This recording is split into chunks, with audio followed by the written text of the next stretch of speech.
Toda honra e toda glória a Deus o Pai, toda honra a Cristo, toda honra ao Espírito, Santo Espírito, glorioso Espírito. Nós estamos tratando, neste mês de julho, de um tema sobre o Espírito Santo. A gente viver neste mover do Pentecostes, do mover do Espírito. Hoje eu preciso de uma graça muito especial para falar. Eu estou vindo lá do acampamento Shalom. Para vocês terem uma ideia, eu estou dando aula na pós-graduação e nos cursos lá, falando 10 horas por dia, quarta, quinta, sexta e sábado. Eu falei exatamente 40 horas. Então, hoje, eu falei assim, Deus, me dá um milagre aqui. Eu pensei que ia estar rouco mesmo. Ainda bem que eu estou inteiro ainda. Né? Então, é uma graça mesmo, né? Porque não é fácil. Mas eu estou com um pique total.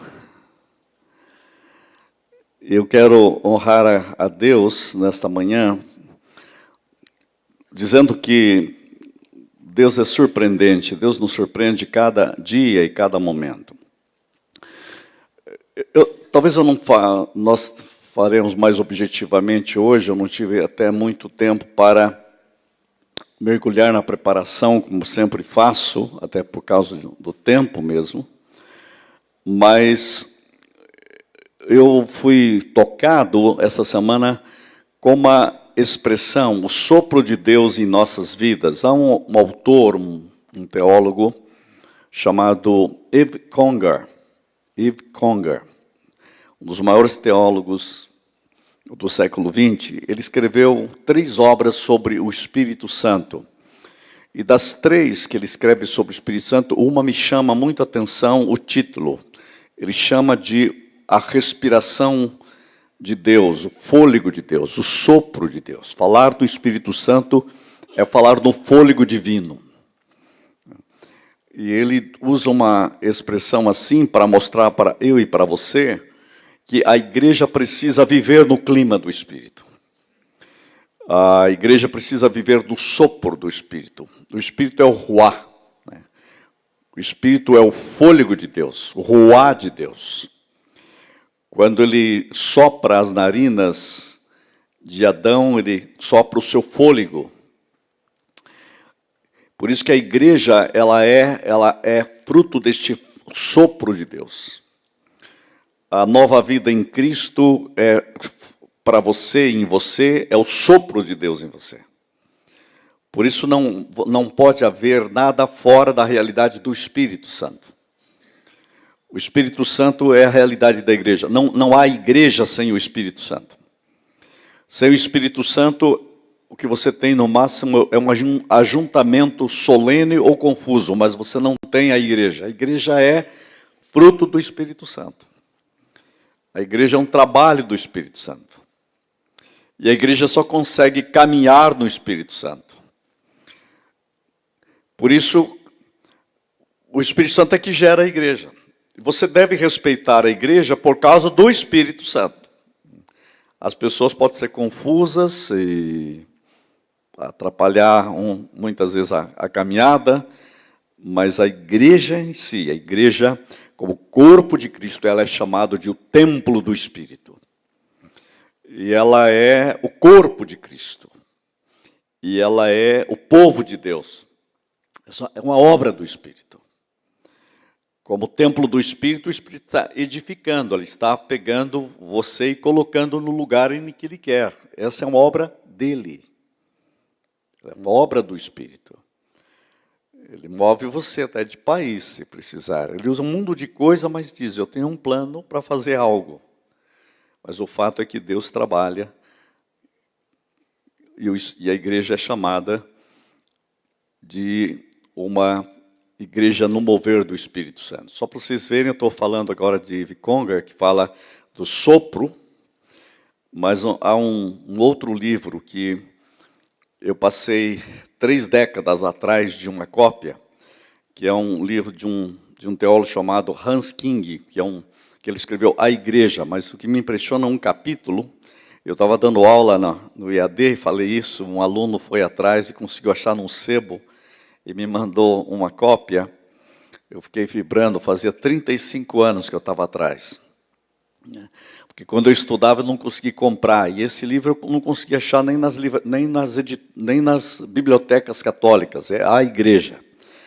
Porque é um teólogo católico que ele é tão profundo na Bíblia que eu sempre dizia nas minhas aulas que nem a igreja evangélica aguentava aquele nível de profundidade no espírito. E aí nós não traduzimos porque ele é católico, os católicos não deixavam usar porque era muito forte. E ele tinha um capítulo tem um capítulo nesse livro que chama A Igreja no mover do Espírito. A igreja deve viver no mover do Espírito. A igreja tem que estar sob a régide do Espírito Santo. E a igreja é fruto do Espírito, e ele trabalha um livro quase de 1000 páginas. São 2 obras. Só falando da igreja. A igreja é sob o reino que está a chegar. A igreja é como essa comunidade do Espírito. A igreja é, por natureza, ele diz, uma igreja carismática. A igreja, ou ela é carismática, ou ela não é a igreja de Cristo. A igreja vive sob os carismas de Deus, sob os carismas do Espírito. Então, estou trazendo isso para vocês verem como que há coisas maravilhosas. E o maior teólogo do século XX, vivo ainda, e que está no século XXI, que é Yoga Moltmann. O livro dele sobre a igreja é A Igreja na Força do Espírito. Eu falei, vamos ver como que o Moltmann escreve a igreja na força do Espírito. Ou a igreja anda na força do Espírito, ou ela não anda. Então nós temos que falar do Espírito Santo. Nós temos que saber que o século XXI será cada vez mais o século em que nós temos que compreender a ênfase da realidade do Espírito Santo na igreja. O Espírito Santo em nossas vidas, o Espírito Santo em nossos lares, o Espírito Santo trabalhando em nós e através de nós. Nós precisamos pedir que Deus nos alinhe ao Espírito Santo. Por isso que a Bíblia diz, enchei-vos do Espírito. A Bíblia diz que nós não devemos apagar o Espírito. A Bíblia diz que nós não devemos entristecer o Espírito. A Bíblia diz que nós não devemos resistir o Espírito. Nas últimas aulas falamos sobre isso. Mas agora eu quero hoje dizer que o Espírito Santo é o sopro de Deus em nossas vidas. Eu gosto de uma mensagem de um pastor tão famoso no livrinho. Eu acho que todo mundo tinha que ler isso muitas vezes. Né? Olha o tamanho como é fácil. Fala, não gosto de ler, isso aqui você vai gostar de ler. Enchei-vos agora. Esse livro está reeditado, né? Enchei-vos agora. Tem atravessado décadas e décadas. Uma nova visão da graça de Deus, a qual põe todas as bênçãos ao nosso alcance, ao rés do chão. Quer dizer, você não precisa subir. É Deus que desce para levantar você. A bênção de Deus ao rés do chão. Ah, mas estou muito baixo. Então é aí mesmo onde Deus quer encontrar você. Ele quer encontrar você nisso. Enchei-vos agora. E é interessante que Roy Hession coloca algo que nos edifica muito. Ele diz assim que a questão não é quanto você tem do Espírito Santo. A questão é quanto é que o Espírito Santo tem de você. Porque muita gente quer saber quanto que eu tenho do Espírito Santo. Mas a pergunta é outra, quanto é que ele tem de você? Quanto é que você se encheu? Quanto é que você se entregou? Quanto você se deixou dominar por Deus? Né? Eu fiz algumas colocações aqui, eu vou trabalhar mais com textos bíblicos para vocês verem. Quando você abre a ideia do sopro de Deus em nossas vidas, e se você tiver uma Bíblia e quer acompanhar ali, mas também quer seguir com a Bíblia, observe o Salmo 104, versículo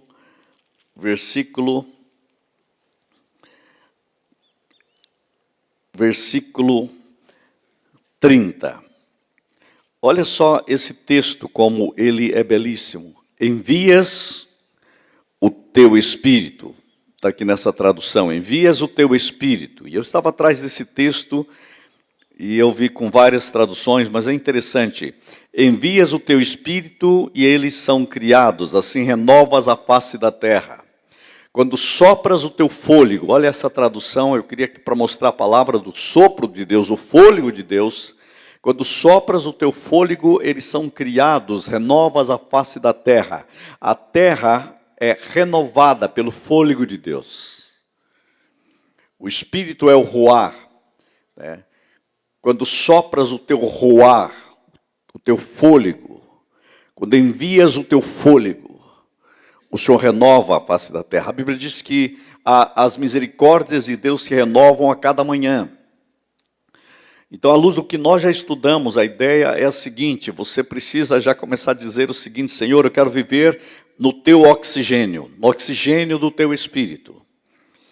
Assim como você não pode viver sem o oxigênio na terra, você não pode viver sem o fôlego de Deus, sem o Espírito de Deus, o oxigênio de Deus na igreja. E nem na vida, porque você foi criado pelo Espírito Santo. Nós precisamos compreender que a obra do Espírito Santo, ela vai sempre nos levar a Cristo e sempre vai nos levar à palavra. Ele vai fazer você lembrar as verdades de Deus na sua vida e vai trazer todos os recursos de Cristo para você. Toda a vitória do Calvário é trazido por este oxigênio de Deus, que é o Espírito Santo. O que Deus fez por você na cruz é atualizado pelo Espírito Santo. O Espírito Santo atualiza em você as verdades da cruz, as promessas da cruz, a saúde da cruz, a libertação das enfermidades na cruz. Mas o Espírito Santo faz muito mais do que isso, né? A luz da cruz, ele também traz a você a manifestação do poder da ressurreição. Porque Paulo, quando fala em Filipenses, diz assim: para o conhecer, ele fala assim, para o conhecer e o poder da sua ressurreição. Eu acho tremendo essa expressão, né? Para o conhecer e conhecer também o poder da sua ressurreição. Qual que é o poder da ressurreição? O Espírito Santo. Então Paulo quer dizer para mim e para você que nós temos que conhecer o poder do Espírito Santo, que é o poder da ressurreição que já opera em nós. Isso de forma prática, ele vai se tornando esse respirar. Você tem que respirar esse fôlego de Deus de forma prática. Quando você diz assim: Senhor, pelo seu Espírito, atualiza em mim o teu projeto original da criação. Então, eu quero ser prático nisso para você ver que não é você ficar apenas uma teoria, mas aplicar as verdades de Deus na sua vida. O que eu gosto da escola dominical, para mim a escola dominical é o lugar onde nós aplicamos as verdades de Deus em nossas vidas. Tem que ser muito prático isso. Eu posso estudar todos os maiores teólogos, mas eu gosto muito de fazer como que isso pode ser vital em nós, aplicável em nossas vidas. Como que essa realidade do Espírito Santo, que eu estou lendo aqui, o Senhor renova a face da terra. Espera um pouco, então é o Senhor que me renova? Eu estou na terra, o Senhor me renova? O Espírito Santo renova você. O que ele renova? Ele renova o poder da ressurreição operando em você. Já, ele antecipa marcas da ressurreição. Por isso que é interessante que vários textos da Bíblia começam a ganhar sentido. Em Hebreus diz que nós somos participantes dos bens vindouros. Olha só, participantes dos bens vindouros. Quer dizer, uma coisa é eu participar lá, outra coisa é eu participar aqui dos bens vindouros. Quem é que traz os bens vindouros para a minha vida? O Espírito Santo. O que é ser um crente? É ser um participante dos bens vindouros. Quem faz você participar dos bens vindouros? O Espírito Santo. O Espírito Santo, ele atualiza o escatológico em você. Ele dá como se fosse um aperitivo. Já começa. Eu vou mexer aqui nisso agora. Isso começa na conversão. O Espírito Santo começa a trazer a você o escatom, o escatológico. Você já começa a participar dos bens vindouros. Isso é algo fenomenal. E quem faz isso é o Espírito Santo. Por isso que a nossa comunhão com o Pai, comunhão com o Filho, comunhão com o Espírito Santo é o que vale a pena.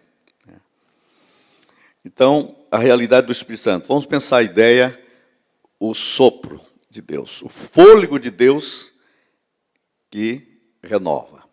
Quando o Senhor sopra o teu fôlego, a criatividade, a criação, e o Senhor renova a face da terra. Por isso que em Hebreus diz que todas as coisas são sustentadas pela palavra do seu poder. A palavra de Deus é que sustenta. A palavra de Deus é que renova. A palavra de Deus é que cria. A palavra de Deus é que traz, quando a palavra é falada, ela traz à existência o que não existe. Como que isso acontece? Pelo fôlego de Deus. E Deus soprou o seu fôlego também em nós, e na nova criatura é o Espírito Santo que gerou você na vida de Deus. O Espírito Santo de Deus em Gênesis. Gênesis 1:2 diz: e a terra era sem forma e vazia, e havia trevas sobre a face do abismo. E o Espírito de Deus se movia sobre a face das águas. Quem trabalha muito mais com o hebraico diz que o texto ali no original é como se o Espírito Santo estivesse chocando a água. É uma ideia trazendo vida, protegendo a água.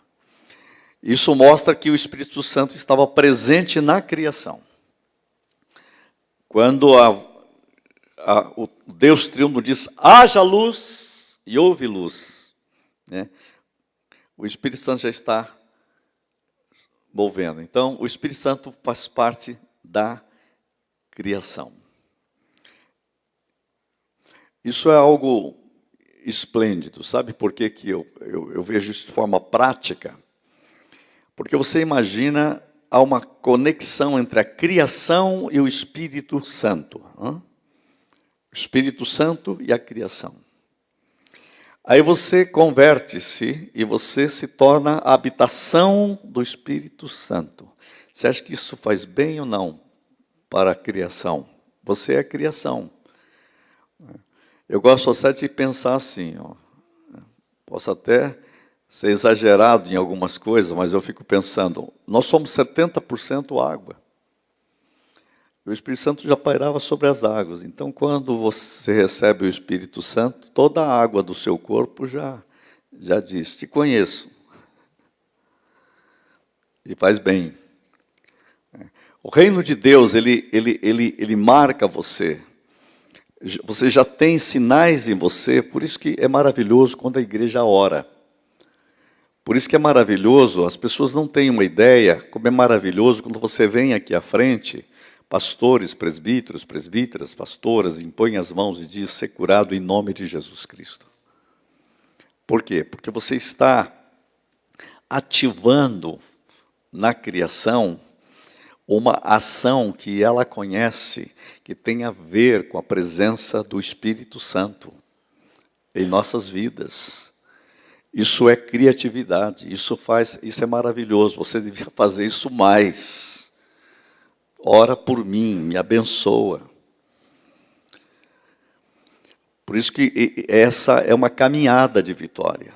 Nós devíamos fazer muito mais, orar muito mais uns pelos outros. Por isso que a Bíblia diz, orai uns pelos outros para serdes curados. É a ação do Espírito, é o fôlego do Espírito. Você, quando fala, você está declarando o fôlego de Deus também, né? Porque você está usando a palavra. E a palavra é criadora. Por isso que os discípulos cheios do Espírito Santo diziam, Enéas, Jesus te dá saúde. Pronto. Quem faz isso? É o discípulo? Não, é o Espírito, é o fôlego de Deus. A realidade do Espírito Santo renova, cura, transforma, para glorificar não você, mas a Cristo. Jesus cheio do Espírito Santo, fica livre desse mal. E pronto. Então, nós tínhamos que compreender essa realidade do Espírito Santo na vivência da igreja. Eu cheguei aqui, você estava aquele nível de louvor. O louvor faz isso. Nos cura, nos renova, nos enche, nos transforma. É um toque glorioso de Deus. Por quê? Porque o Espírito Santo, desde Gênesis, ele atualiza. Quando eu oro pelas pessoas, atendendo em qualquer forma, eu sempre gosto de orar o seguinte, Senhor, ativa o teu projeto original de criação nesta vida, em nome de Jesus, para a glória do Pai. Ativa, Senhor. Ativa e restaura o projeto original da criação. Sabe, é tão maravilhoso você orar, porque normalmente a gente tem uma tendência de orar em cima do problema. Se vocês observarem, eu nunca oro em cima do problema, eu sempre oro em cima da solução. Por quê? Porque eu creio que nós não temos que focar no problema que você está, mas no Espírito Santo que te cura, no Cristo que te cura, no poder da ressurreição que te cura. Então é maravilhoso que isso aconteça. Eu me lembro quando eu estava no acampamento, em Rio Preto, da IPI, um jovem, uma esposa de um pastor chegou para mim e disse, eu estou aposentada por causa de depressão, eu fico preocupada, eu queria servir a Deus, e eu não consigo nem trabalhar, não consigo fazer mais nada. Por que Deus não me cura? Por que Deus não faz alguma coisa? Era uma angústia assim, conversando ali.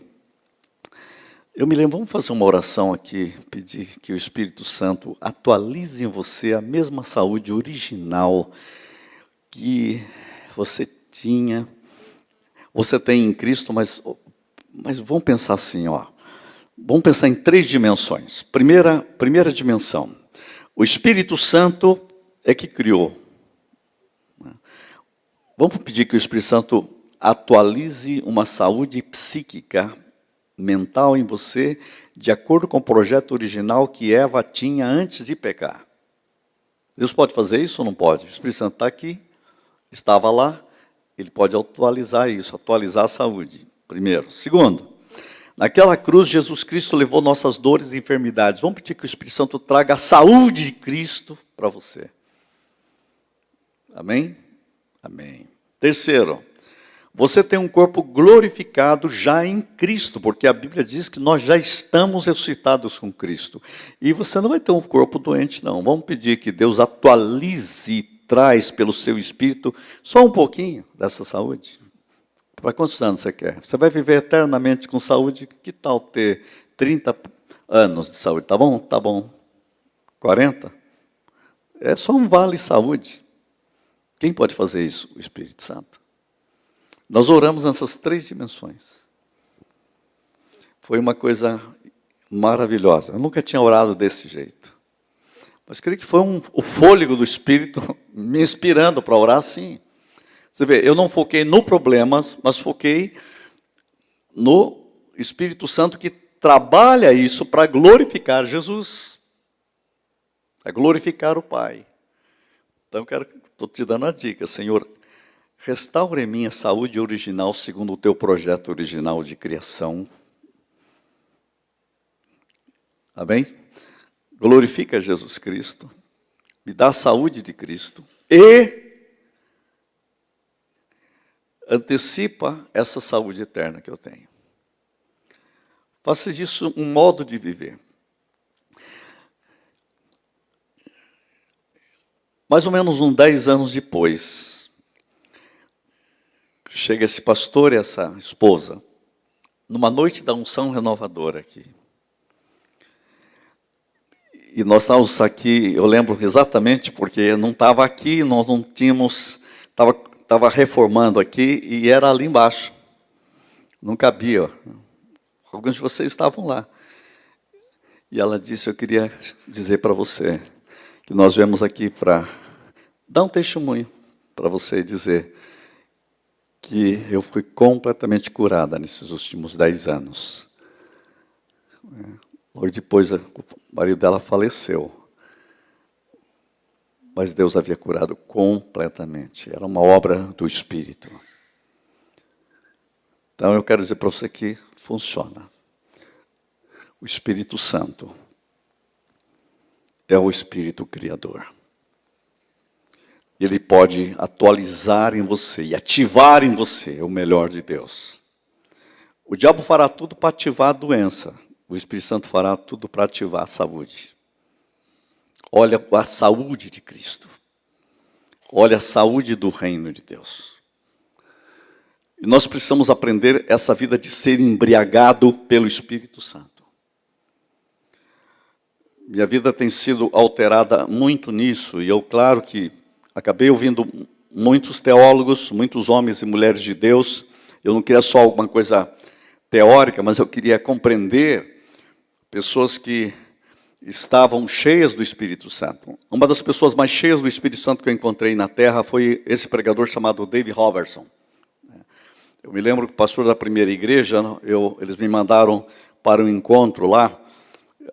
Aquele homem estava tão cheio aquele dia, quando ele falou assim, aleluia, eu disse, tá bom, já posso ir embora.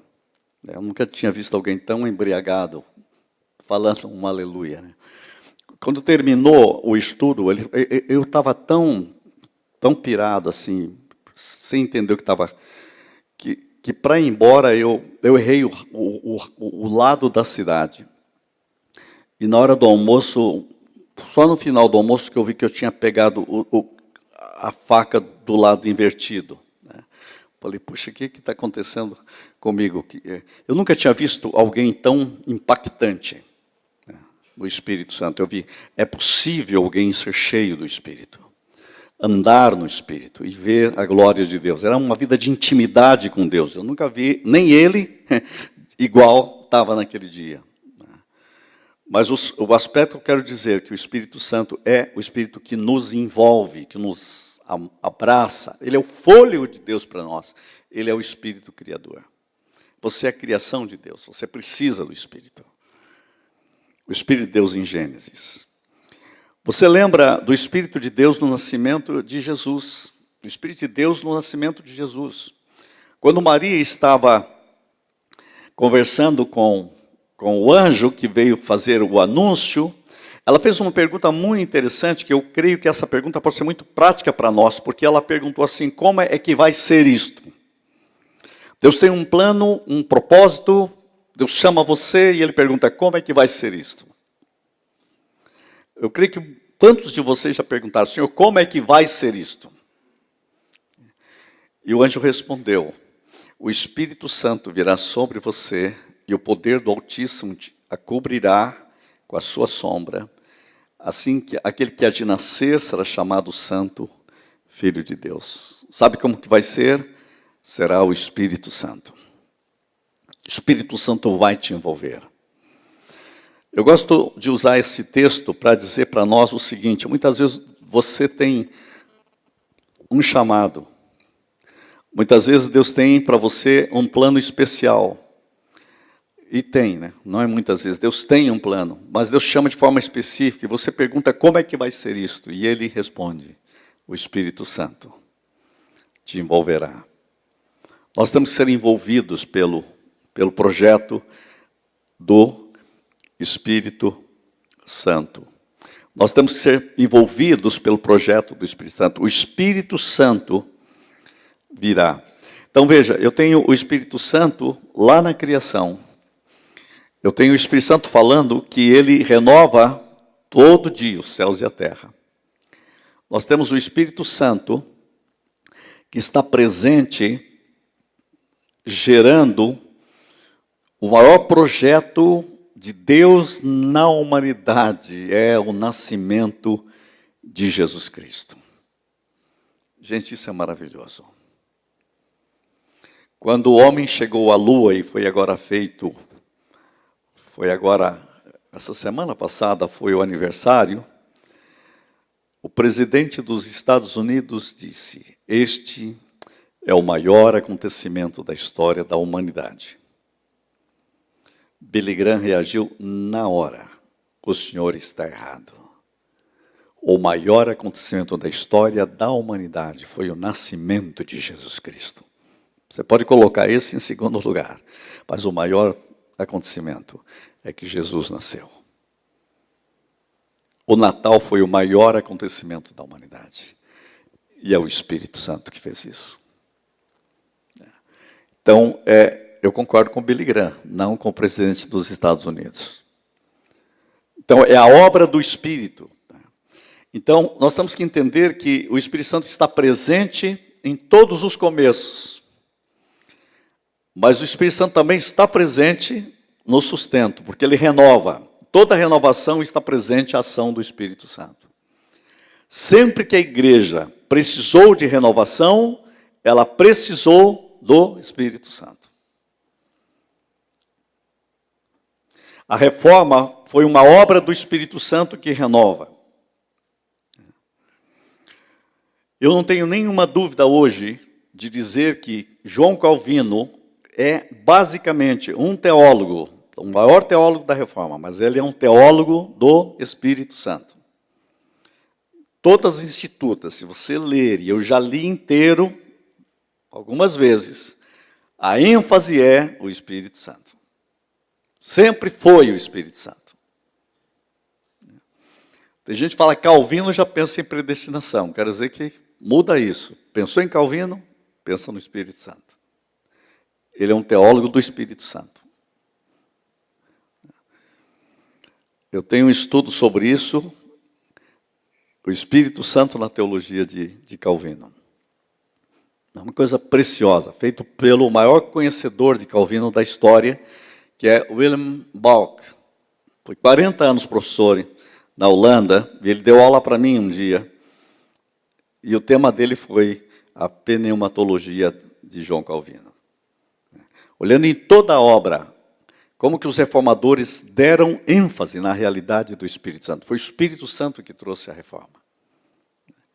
E sempre é assim, a igreja ela é renovada pelo Espírito. Nossas vidas também. E tudo que não regenera, degenera. É a igreja no mover do Espírito, no andar no Espírito. O Espírito Santo está presente no ministério de Jesus. Olha que Jesus disse: o Espírito do Senhor está sobre mim. Ele está citando a palavra, porque Ele me ungiu para pregar boas novas aos pobres. Ele me enviou para proclamar liberdade aos presos e recuperação da vista aos cegos, para libertar os oprimidos. O Espírito Santo é o Espírito libertador. Então, a missão de Jesus é uma missão no Espírito Santo. É uma missão com o Espírito Santo. É uma missão pelo poder do Espírito Santo. Isso tem uma mensagem para a igreja. A igreja tem que compreender que ela é a igreja que deve trabalhar para pregar boas novas aos pobres. Ela deve proclamar liberdade aos cativos. Ela declara libertação e recuperação de vista aos cegos, né? Claro que você pode falar em cegueira espiritual, pode falar em cegueira física, mas o fato é que ele vem para... O Espírito Santo é aquele que liberta da opressão, de todos os oprimidos. Então, eu quero dizer para você que o Espírito Santo tem a ver com a missão. A missão da igreja é a missão do Espírito.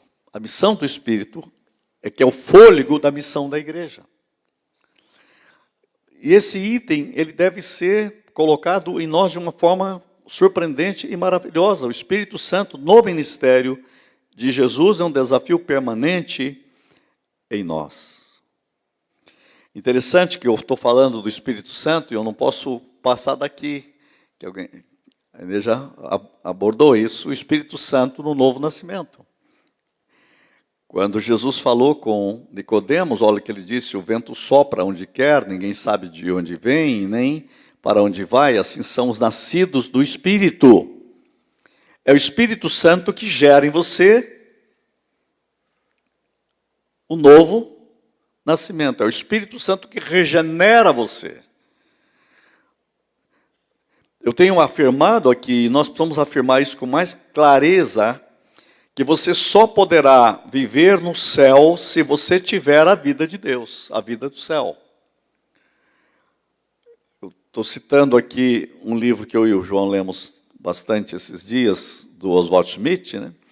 Oswald Smith tem uma colocação que eu acho assim magistral, lá naquele livro, O País que Eu Mais Amo.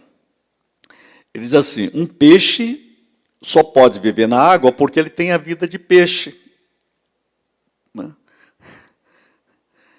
E você não pode viver na água porque você não tem uma vida de peixe, você tem uma vida de Adão, então você tem que viver na terra. Agora, tem gente que acha que pode pegar a vida de Adão e viver no céu com a vida de Adão. Não dá. Para viver no céu, você só pode viver se você tiver a vida do céu.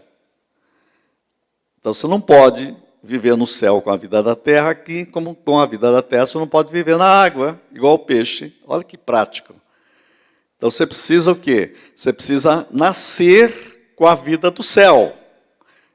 E nascer com a vida do céu, a Bíblia chama de novo nascimento. Se você não nascer de novo, Jesus disse, você não pode entrar no reino, porque você não tem vida para viver lá. E a vida para viver lá é vida eterna. E quem dá vida eterna? Jesus. Como ele faz isso? Pelo Espírito Santo, pelo fôlego de Deus. Assim são os nascidos do Espírito. Então, gente, não é uma questão de cabeça. Ah, eu creio, não creio, da cabeça. É regeneração. É novo nascimento. Não é um homem incrédulo indo para o céu porque crê, mas ele crê e é transformado em uma nova criatura. Quem é que o transforma em nova criatura? O Espírito Santo. É nascido de novo. Por isso que não adianta eu ficar convencendo uma pessoa só matematicamente, cientificamente, não vai levar a nada. Ele precisa da vida do céu. Ele precisa da vida de Deus. Essa vida de Deus que faz a diferença. Acho que uma vez chegaram para Santo Agostinho, alguém disse, você me prova tudo, aí eu entrego minha vida a Deus. Você me explica tudo, eu entrego a vida a Deus. Eles vão fazer o contrário. Você entrega primeiro e eu explico depois. Aí o cara topou, entregou, nasceu de novo e diz, agora o que você quer que eu explique? Ué, mas agora não precisa explicar mais. Agora eu entendi. Né? Isso aconteceu com Santo Agostinho. Quer dizer, você, depois que você nasce de novo, vai explicar o quê? Né? E antes, como você vai explicar para o morto uma coisa sobre vida? Explicar o sol para o cego. Não, vamos primeiro curar a tua visão, agora eu vou explicar o sol. Ah, mas agora eu estou vendo. Então não precisa explicar mais. Deu para entender? Então, novo nascimento é a vida de Deus primeiro. É o Espírito Santo que gera essa vida de Deus. Isso é chamado, na teologia de regeneração. Quem faz isso? O Espírito Santo.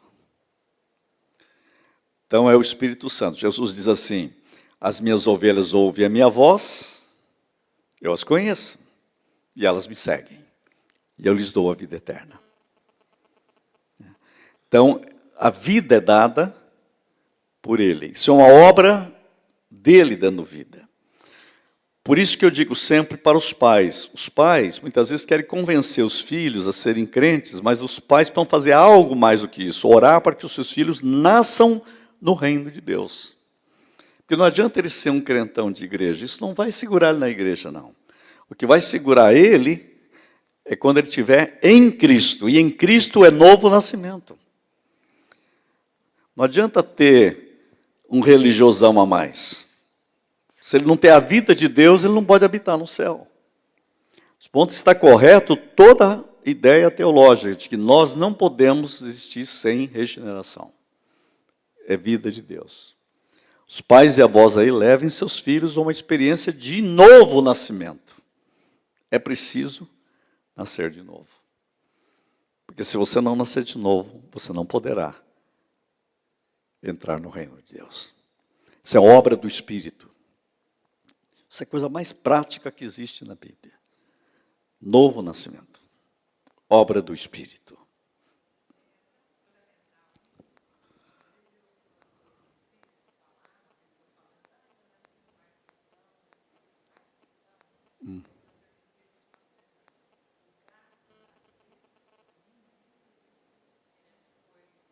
É legal.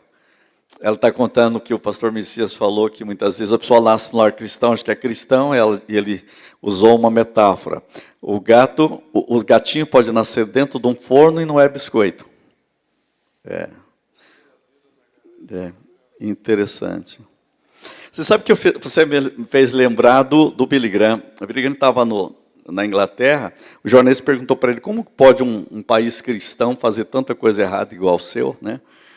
E ele disse: o fato de nascer num país cristão não faz de você um cristão. Eu posso nascer numa garagem, eu não nasço automóvel. Então, é uma coisa interessante isso, né? Você pode. Aí eu brinquei até, estava falando um dia, pregando no evangelismo, lá foi na primeira igreja, eu disse assim: você pode nascer até no hospital evangélico, com médico evangélico, com enfermeira evangélica, mas você não nasce evangélico. Pode ser até um anestesista evangélico, mexer com os médicos que estavam lá, mas isso não vai fazer, você precisa nascer de novo. Né? Pode ter até uma Bíblia do lado, não vai resolver isso, você precisa ter. Quem faz isso é o Espírito Santo. Né? Nós temos que crescer nisso. Né?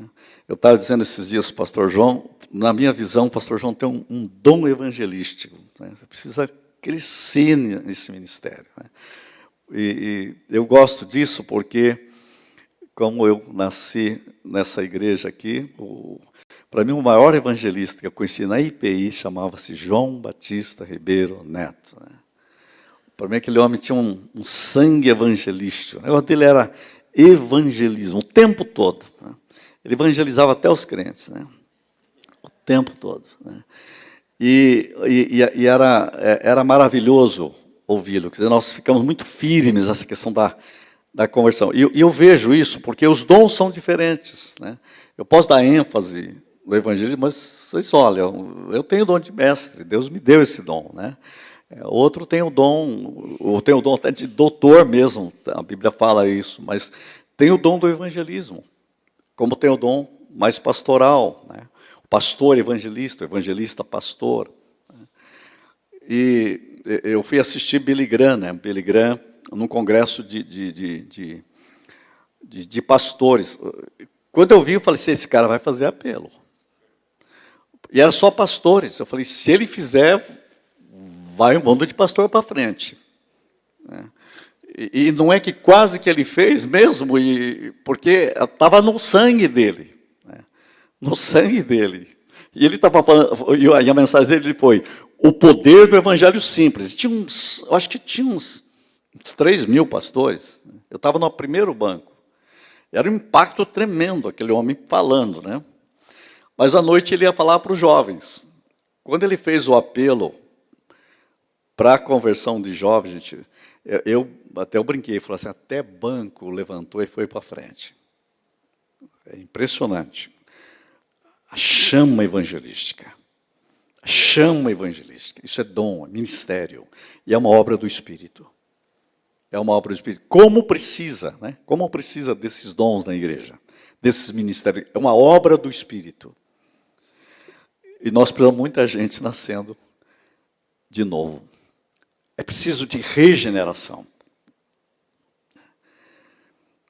Eu já fiz isso com o meu neto. Vem aqui, Davi.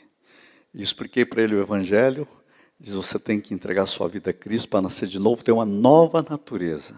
Uma nova natureza. Deus vai fazer, você já nasceu na terra, você já nasceu aqui, a forma ele gerou, mas o vovô quer dizer para você que você precisa agora entregar a sua vida totalmente a Jesus Cristo. Eu expliquei numa linguagem criança e ele disse, eu quero, ora comigo. E ele entregou a vida a Cristo para nascer de novo. Com 7 anos. Né? Gente, isso todos nós podemos fazer. Você quer uma alegria maior do que um avô levar o seu neto a Cristo? Levar uma experiência de regeneração pelo Espírito Santo. O vento sopra onde quer. Ninguém sabe de onde vem, nem para onde vai. Assim são os nascidos do Espírito. De repente, é o Espírito Santo. De repente, é o Espírito Santo. Eu lembro de um homem de Mandaguari, quando eu pastoreava em Maringá. Ele estava em Maringá e disse, ele falou, vou te contar como que eu me converti. Eu era um bandido. Eu andava dando tiro para todo lado. Um dia eu estava fugindo da polícia. Eu falei, onde que eu escondo? E a polícia lá pega. Eu vi uma igreja. Eu falei, acho que o melhor lugar é esconder na igreja. A polícia nunca vai me procurar dentro da igreja. E eu entrei, era a Igreja Presbiteriana Independente de Mandaguari. E ele sentou no último banco com um revólver na mão, o diácono já ficou com medo, já pegou ele, mandou ele guardar. O povo que estava tudo lá atrás, porque senta atrás de medo, foi tudo para frente. Falou, aí, aquele dia ninguém quis ficar lá perto da porta, né? E a turma tudo com medo, e o pastor pregou. Ele não viu nada do sermão. Mas no final o pastor disse, vamos cantar um hino, e cantaram, Jesus, achei um bom amigo, Jesus o Salvador, escolhido dos milhares para mim, dos vales ao lírio. O pessoal cantou, conseguiu cantar. E ele só conseguiu ouvir o hino, e ele pensou, eu não tenho nenhum amigo. E eles acharam um bom amigo. E aquele hino tocou o coração dele. Não foi a mensagem, não foi nada, foi o hino. Aí o pastor resolveu fazer um apelo. Alguém aqui quer uma oração, entregar sua vida a Cristo? Ele levantou a mão, foi à frente e se converteu. Eu falei para ele assim, você deixa eu contar essa história para onde eu for, porque foi o Espírito Santo. Pá! O Espírito Santo usou a polícia para botar ele no reino de Deus. Deus é tremendo, né? Quem te trouxe na igreja? A polícia.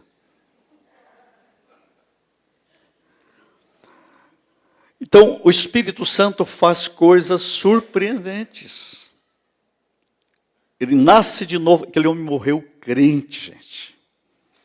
Não lembro nem o nome dele, mas lembro da história, lembro da feição dele sentadinho contando isso. 30 ou 40 anos depois. Esse é o poder do Evangelho de Cristo. É o glorioso Evangelho de Cristo. É o transformador Evangelho de Cristo. Nascendo de novo. O Espírito Santo faz a igreja nascer. Chegando o dia de Pentecostes, estavam todos reunidos num só lugar. De repente veio do céu um som como de um vento muito forte, encheu toda a casa na qual estavam assentados. E viram que parecia línguas de fogo, que se separaram e pousaram sobre cada um deles. Eu gosto muito dessa força dessa frase, cada um deles. Esse cada um deles significa que a igreja nasce chamando cada um deles. E esse cada um deles Todos que eram cheios do Espírito começaram a falar em outras línguas, conforme o Espírito os capacitava. Foi um mover glorioso de Deus, mas era o nascimento de um novo tempo. Pentecostes foi se mover do Espírito Santo, gerando a igreja. E esse cada um significa que cada um na igreja precisa estar debaixo da unção do Espírito Santo. Precisa viver no poder do Espírito Santo. Precisa caminhar no poder do Espírito Santo.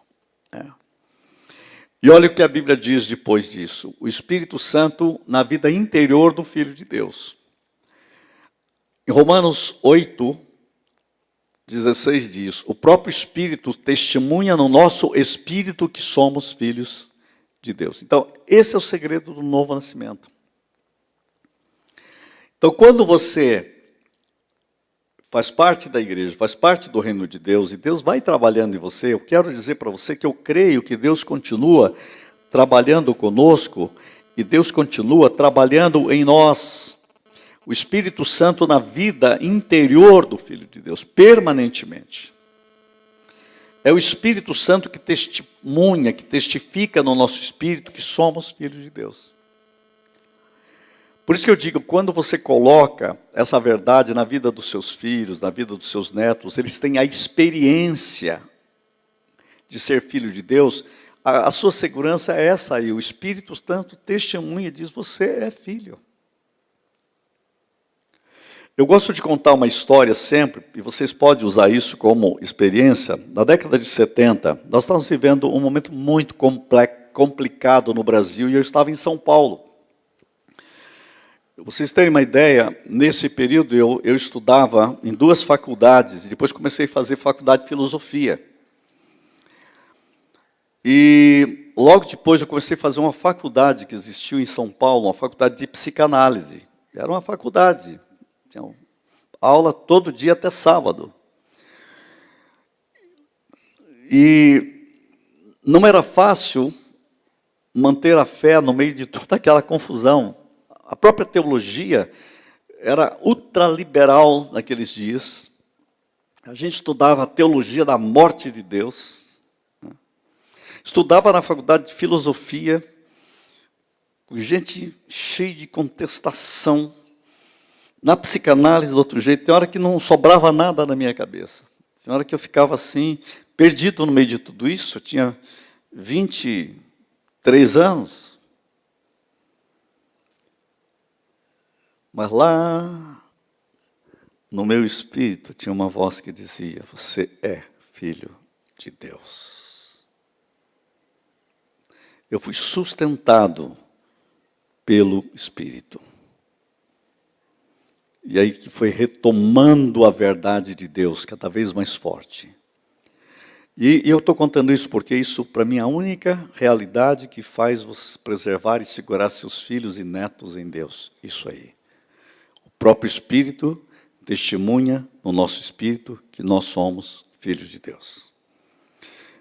Eu lembro quando assisti a palestra de Richard Wurmbrand, que sofreu toda a realidade de sofrimento lá na Romênia, e eles faziam, usando o método de Pavlov, de lavagem cerebral, o cara esquecia o nome dele. Qual é o teu nome? Não sei. Esqueci até o nome. Tirava tudo da cabeça. A única coisa que ele não conseguia tirar dele é o seguinte, o que você sabe de você mesmo? Que eu sou filho de Deus. Isso não tirava, porque isso não estava na cabeça. Isso estava no espírito. A única coisa que eles queriam tirar é a única que ele não conseguia tirar. Isso deixou o pessoal, os cientistas, falar, mas como que pode? Ele continua achando que é filho de Deus. Porque quem testemunha? O Espírito. Isto é a maior segurança que você tem, a obra do Espírito Santo em você. Todos vocês podem ter hora de dúvida. O ser humano é complicado. Ele é complexo, complicado. Na hora das lutas, ele fica meio em dúvida. A vida humana é cheia de certezas e dúvidas, permanentemente. Não adianta vocês achar que tem fé demais. Ninguém tem, não. Né? As lutas vêm, há momentos difíceis. Mas algo sustenta você. Sabe quem é? precioso Espírito Santo.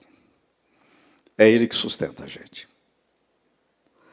Por isso eu confio no que a Bíblia diz. Se somos filhos, então somos herdeiros. Herdeiros de Deus e co-herdeiros com Cristo, se de fato participamos dos seus sofrimentos, para que também participemos da sua glória. É o Espírito Santo que sustenta a fé. É o Espírito Santo que garante sua filiação em Deus. E olha o que a Bíblia diz. O Espírito Santo na direção da vida. Porque todos os que são guiados pelo Espírito de Deus são filhos de Deus. Então, o alvo da nossa vida é que a nossa intimidade, comunhão com o Espírito de Deus pela palavra, o Espírito Santo sempre trabalha com a palavra e sempre é palavra com o Espírito. Eu vou citar aqui João Calvino. Para João Calvino e para a teologia reformada é o seguinte: se o Espírito não te levar pela palavra, não é o Espírito de Deus. O Espírito Santo sempre trabalha com a palavra. E o Espírito Santo sempre glorifica Cristo. Isso é sempre fundamental. É uma realidade, porque a palavra é a espada do Espírito. Ele tem uma espada e a palavra. Então, sempre é fortalecendo a palavra. Esse é um princípio reformado maravilhoso. Então, ele nos guia. Todos os que são filhos de Deus são guiados, porque todos os que são guiados pelo Espírito de Deus são filhos de Deus. Então, o alvo de Deus é nos dirigir, nos guiar, nos fortalecer, nos levar para frente. Né? É maravilhoso isso. E algo maravilhoso. O Espírito Santo faz parte da nova criação. E a Bíblia, no Apocalipse, termina de forma linda e magistral, falando de quem?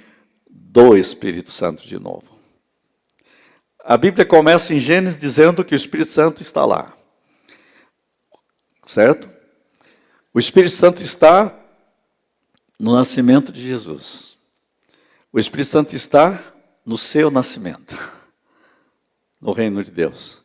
O Espírito Santo está no nascimento da igreja.